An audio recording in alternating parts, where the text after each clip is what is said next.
Good morning guys, tamang-tama at hindi pa masyadong maaraw dito sa tinataniman ko ng kamatis. Ito yung kamatis natin guys.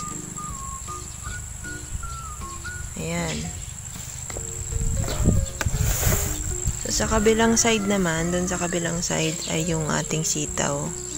So kung mapapansin nyo ay nag-umpisa ng gumapang yung ating sitaw. And then yung distance naman ng kamatis natin ay syempre 1 meter. So yung gitna ay i-intercropping ko ng talong. Dito yung seedling ko. So yun yung isang kamatis and then yun naman yung isa. So yung distance niya ay 1 meter. So yung gitna ay lalagyan ko ng talong. So bago tayo tanim ay lalagyan ko ng basil na goat manure. So yan guys yung gagawin natin para kapag naupod yung kamatis ay meron ng talong na susunod sa ating cropping.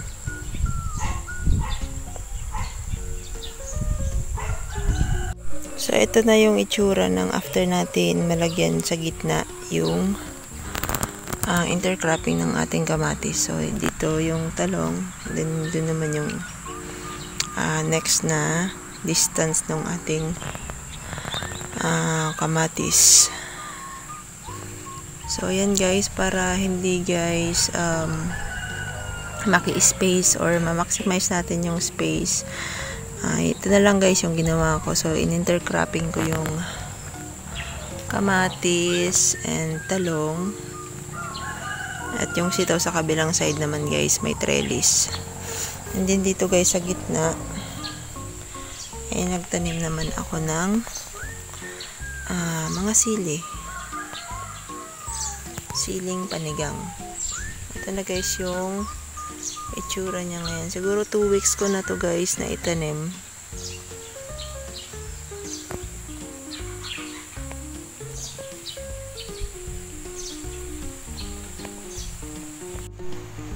Tanim ko guys ng distance ng talong ay ganyan lang guys. So ilalim ito guys ng mga kalamansian. So pag tanghali ay maaraw naman dito. So ganito lang guys yung lupa dito. Ito. So matigas nga dito ang lupa. So hinuhukayan ko lang siya ng paikot. And then medyo kinukultivate ko lang ng pala. And then nalalagyan ko ng goat manure. So, malapit na nating maubos yung ating isang tray. Masakit lang sa likod guys, pero titingnan natin kung magbubunga ng maganda yung ating mga tinanim na gulay.